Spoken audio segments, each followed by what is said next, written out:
Why, hello. Hello, hello. Hi. It is me, it is I, small town Didi, your Rakari on the internet, and Nakastrecha, I'm back. Hello, yala. Oh my god, has it been over a week? Yes, but I know you guys appreciate the fact that I take care of my mental and I am back. But I just had a lot going on. Not even mentally, like physically, I just had things to get through. And now sitting down was not possible. Sitting down to make my notes, to watch the shows that I need to review was not possible. So I was like, you know what? I haven't turned this thing on. And I need to get back into speaking at the camera. I'm using my phone today. So let me just talk to you guys about some things that are trending. Nothing crazy. I think we're gonna get into three stories today, doing a little bit of trending topics or hot on the blog. Okay, so let's get into that. The submarine. Okay, you knew I was gonna come down here and talk about the submarine. The missing sub. There's a missing sub. If you haven't heard yet, if you just Google missing submarine, the story should come up. I don't know how much air they have left in there, but hoo-ha. I'm not getting any kind of glee from the experience. I'm just not sad. Like, I don't know what to tell you guys. I feel like when we say eat the rich, we thought it would be a pleasant experience, but it's not going to be. But it's like this. It looks something like this. These people, there are five individuals or whatever in the sub, from what I understand, and one of them being the person who is navigating this journey deep under to go and look at the Titanic wreckage, which is odd as fuck because first of all, it's a wreck, right? That's been down there for however many years now. It's not even because it's at the very bottom. Like they are saying that it takes you 2 hours to get to where it's at from where the sub starts to descend, if you would like. You get there and you are watching scenes on a little monitor. It's dark under there. So it's not even like you get to like get in there and dive and see whatever and I don't know, get off of experiencing this ship or whatever where so many people died. I don't know why I'm meant to feel bad if you are down there trying to explore what is essentially white wealth tragedy, because that's the other shit that I feel nothing about. It's the Titanic. Okay, if you're wondering, I feel nothing about that. Okay. But anyway, they're down there. They lost. I'm not laughing. I really don't think it's funny. Okay, I think it's stupid. That's honestly what I have to say. I'm like, see, money can't buy you happiness. It can buy you stupid, apparently. How are you spending? I think it's 250K and I think it's in dollars. You go down there, however many of you, to go and do what? Guys, rich people get bored. Rich people get bored and there are consequences for boredom. There's apparently a billionaire on board said craft. I don't even know if I can even say that. Like, what? Guys, it's a rickety thing. Like, this man went to the hardware store and got like stuff and that's that welding thing and just zzz, and like got a remote controller type thing. I think it's just like, you know how guys, men are going to die after they kill us. They like to kill us. After they kill us, they are going to die from trying to be like Indiana Jones or fucking MacGyver. Like out there thinking, yeah, we're just gonna use this little controller thing that was like $30 and we're just gonna like anybody can control this. Guys, there's a video of a dude throwing the controller talking. I hope they find them. I hope they find them because then I look bad standing here laughing. I don't want them to die. That's not what I'm saying. I'm just saying if they do, I won't be shedding a tear. I won't think it's tragic. I don't know what to tell you. There's a billionaire on board and he took his 19-year-old with. I don't know. Why, like, rich people get bored, guys. That's all I can tell you. But I am glued to the story. I am glued. Do you understand? I want to know. I checked now before I pressed record here. Where are the people in the sub? And we're all worried about where they are going to the loo. Are you allowed to fart? Like, they still have more like 30 hours or so from the time I'm recording this, of oxygen. So hopefully they find them before that runs out. I'm not experiencing a lot of like empathy around the situation. And maybe I'll sit down and check myself, but I won't. We're going through a lot. Like, these economic times are what they are, and it's very difficult to feel bad for people who have 250K to spare to go down to watch something on a monitor. It just says, okay. And then the second story, guys, I don't know where I've been. I randomly searched Owami's channel. What did I want to hear her talk about? I saw something on TikTok, and then I wondered if she did a video on it.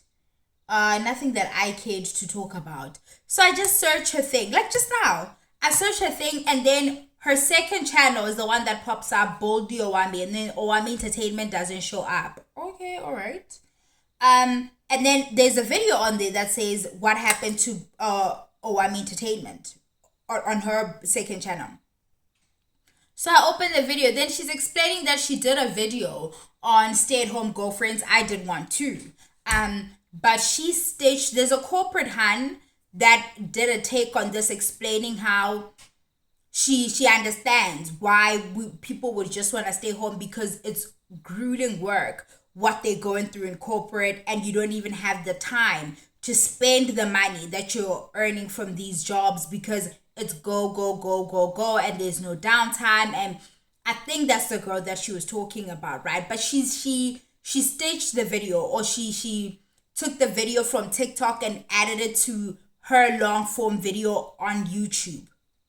And then she got calls from this girl. She says this girl was like going crazy, talking at her, talking down on her, accusing her of having a cult, and telling her that you need to remove me, and you need to remove the video and remove me off the thumbnail, because you've essentially made me the poster child or of stay-at-home girlfriends, and you have the words liar and lazy. I mean, sorry about that, not liar, lazy and stupid, or something along that. Don't, like, you know, in your thumbnail. Owami then says that she removed the thumbnail, but she kept the video because she felt like her approach was off and she's gonna lose revenue. So if you're gonna come at me to remove something, and that your approach is very, take that down and blah blah blah, how she claims this happened. This is all alleged. I don't really know what happened. She says this was over a phone call that she was to. So she took down she privated the account altogether, just to get some safety things in check, because she was hacked before this happened from a different incident, from when she had served somebody a protection order. And she just feels like she needs to get her security, blah, blah, blah, blah, blah, and so forth and so on. What's my chat here? My chat is, I think I mentioned in my last video on unemployment, the thing about social media is that we don't engage on social media or come on or share our opinions for the same reason. I'm clearly trying to share my opinion for the sake of it, and engage with you all and give my thoughts and essentially create a platform, right?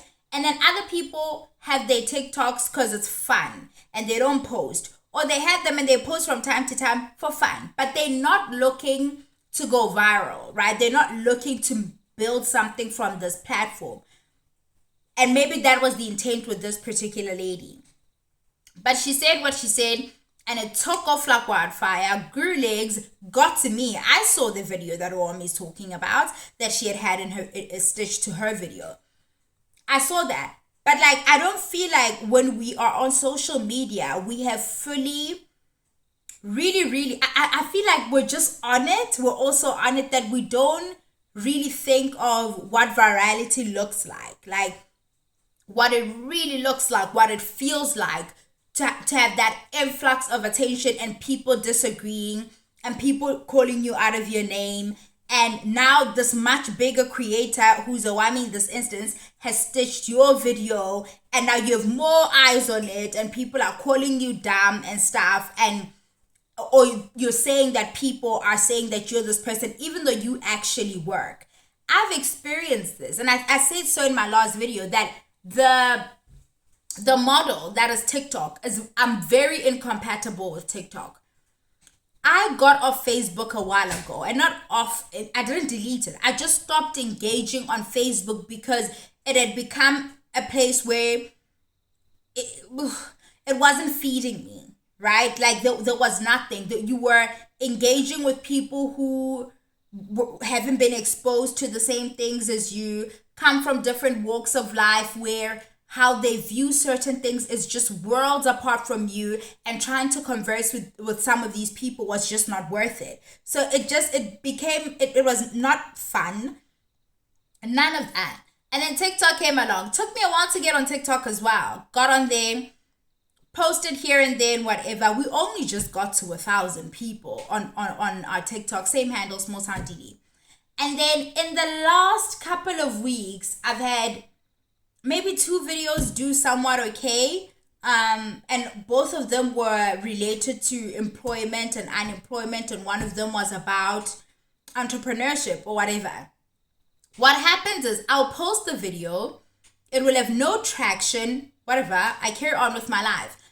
I wake up in the morning and then I'm checking my socials, trying to get my posts out, and then there's this influx of just activity happening, and I'm not used to it. And I'm like, I want to engage with the people who are actually engaging with what I put out, and not people just being mean. But sieving through all of that, I don't want to put my mental through all that shit. So if I get on there and I'm seeing it's a whole bunch of just rubbish, I'm just gonna move on and create new content and not bother. I am telling you now, you can go on my social and see it. I will just not respond. Like, for what? Like, I'm not reading more of it. I am not dealing with more of this thing.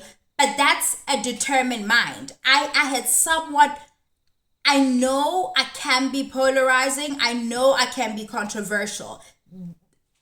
Tenets of me, right? I've always been this person. I never expected to get on social media and have people take to me, ever. So I'm not, I don't put anything out to have people agree with me more than to put things out for discourse. And if ever the discourse goes a direction where it feels like it's pulling me down, like it did the fucking Submarine, I'm not engaging. And I feel like we now need to start applying ourselves as to, why are you online posting? Are you the type of person who can afford for your employers to see this thing? Because next thing, if I stitch your thing, it's there, Lala. You're not a private account. It's there, it's public. There's an option to download. There's an option to stitch that you didn't take off. If I take that because I can create more content with it, and I put it on here and you guys watch it and it's doing great, you just in the fucking head thinking I'm gonna take it down, love. Like, are you okay? Like, we're not friends. I've had to take a video down quite recently. I don't know if you guys noticed, but there's a video that I had to remove because I heard somebody in my life and they were like, she's gonna send me a voice note doing that. Yo, bitch, I love you. She's gonna send me a voice note saying, I don't sound like that. You don't sound like that. But I took it down because that's a person I love. And also their approach wasn't, big, you take that down. No, she was like, yo, babe, like, we could talk about this. Like, why is it on there like that? Like, it's hurting me, and you don't want to hear that you've hurt your friend. So I took it down. You are not calling me as Lomkantonton from wherever, and you got my number from God knows where, and you're like, you take that. I'll remove everything and leave that one video. Because this is a person I am. You're Rakhani, guys. Also, if you notice that Rakhani tried to wear a different duke today for work. Because I wear these for work, right? I wear them because I enjoy them sometimes, like out and about. But I actually wear them for work. Also people came for me on my professional, on my work. Came for my work. Oh, It wasn't even my work, guys. It's what I made for my dad for Father's Day. And we're going to get into the Father's Day chat now. So they could come for me over what I made for my daddy. According to the stats, you may not have your daddy. Worry about that. Don't worry about what I made for my dad for Father's Day. What's your dad? Like, ugh. I would not make that for my dad. You need to locate him first, love. Like, you can't make it for him even if you wanted to, because what is that nigga? Where is he?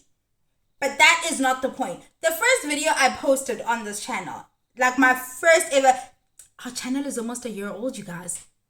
The first ever video that we posted on here was on ranking the different kind of baby daddies, like deadbeat baby daddies. You guys, it's so rife, I was able to rank. That's how rife, it's a panorama. I was able to end like a list of like, this is this kind of baby daddy, this kind of baby daddy, this is go watch the first. You don't have to scroll too far down. The channel is 11 months old. We're gonna be a year soon, and we're not growing. So please do like, share, comment, and subscribe. Let your people know about me. There's a girl down there to the internet. She usually has a rap on. We don't know why. One day maybe she'll explain, but I think you guys have figured it out. Also, when we got to 300, I told you guys to ask me what you want to know about me, and you didn't. So I had nothing to tell you. Okay, tell them she's got like really huge eyes. She's got a skincare routine, and sometimes it works. But guys, it's not clearing. It's not clearing. But when I'm here, I'm giving skin goals. I know. Tell them that we're down here and we have plenty to chat about. Okay, but that's not the point. Russell Simmons had his ex-wife Kimora Lee Simmons and his youngest with her. Not sure if he had more kids after her. No, he's youngest with her because she got more kids after her. He has 2 girls with her, Meng Lee and Aoki Lee, or Meg and Aoki. And I like that she hyphenated her surname and she also hyphenated for her kids, because it's like they both go by Lee Simmons, like her daughters. That's when you know you're powerful. That's when I'm like, don't be taking these surnames. Don't be marrying like Tabang wa Mama De, but like, what door did you ever open with that surname? Okay, Mama De, but God, you're embarrassing. Anyway, that's not the point. Russell, he's young. Aoki is alleging, this is his daughter, that she's been having to keep this in for so long, and she's just been he's been essentially manipulating them. He's called her mother out of her name, called them all a house of bitches when they're all in there. Basically, that this person has not been the best dad, and we're forced to come out here and make like everything is okay while he continues to essentially be, filthy with his mouth towards us, and I'm not gonna keep it in anymore. And there's a whole bunch of you on the internet telling this young woman, she's 20 now, telling her that, oh no, that's family stuff, keep it at home, whatever. This is how you protect your pedophile uncles. Yeah, this is how they know they don't need to be good dads. They don't even need to be present dads. None of that. Because when it's said and done, that the relationship we have, or this bond that we have with our parents, and the things that are built into that thing are abusive. Yeah, a lot of you experience a lot of manipulation and abuse from your parents, and that's how you learn to be abused, and you find yourselves in situations out there in the world where people continue to take advantage of you. Right, manipulate you, and you can't stick up for yourself because you never learn to stick up for yourself within that relationship with your parents, right? Or with the elders around you. You have people having to say nice things at their dad's funerals, a dad they don't love, a dad whom they're not sad is dead. They need to stand at a podium and find nice things to say about them, because what will the people say? But these are family matters. I must just be like, oh, my dad was such a wonderful man. And it's always hilarious because half the time, us as the community, we know your dad wasn't any of those things. It's like, don't say anything. This pressure for us to show up correct, to show up respectful regarding people who never showed up for us in a way that we would have liked. Now, for instance, you're a Hadi on the internet. I had to repair how I see my parents, how I see my dad, how I relate to them. I had to do that for myself. And I'm telling you now, if this decade hadn't happened for me, the relationship that I've managed to foster with my parents as a unit and my dad as an individual, I don't know if I would have been able to stand somewhere and talk about, oh, he's the best this. And my dad's a wonderful man, actually. Like, that list, he's not even on that fucking list. He has his shortcomings, right? But I experienced my own kind of anger around how he parented, right? Or, can I even say, let me not put my dad on blast like that, only because he's more than made up for it. Some of your dads never make up for shit. So it was less than ideal, but I know how it happened, right? I had to humanize him. I had to see him as a person and see how this could have happened, right? But he never felt entitled to my affection, right? He never felt like, he never ever had this kind of messaging of, he's my dad and therefore it must just all be okay. You know, that.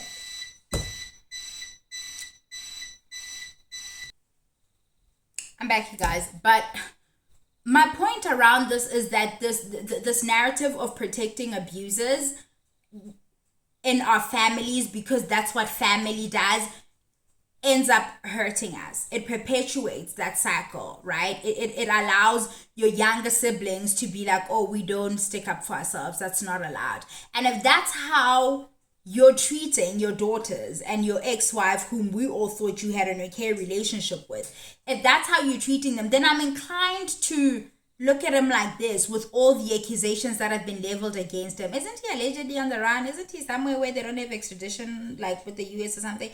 Allegedly. You have to say that part. But like, no, guys. Russell has been not my person since that lady accused him of, I forget her name, accused him of SA, and they were supposed to do a documentary. Oprah was involved, and then she pulled out, right? At the last minute, left this woman essentially hanging, for, just, that's what it looked like. She had the backing of this like force of nature, the strong woman in this industry, and then she backed out, and it's almost like, she was left out there to die again. And Aoki says, I think she was live, I listened to the audio, and she's saying that my dad is so powerful that I now don't even know if I will continue to have a modeling career. Your own daughter. So what more, that woman? What more? This man has been Ooh, and Kimora finally told us how old she was when he snuck up, when he nyonyobelad on her. Oh, these men. And Olikan Alifaz, he's like this fucking tall, just full of shit. All of him. That's the heights. Just full of rubbish. Always sitting in like a yogi. I'm so like deep, like in meditation. Never believed him. It just never made sense. I'm sorry. There was always something for me. I'm sorry. But we'll see. Bye, yala.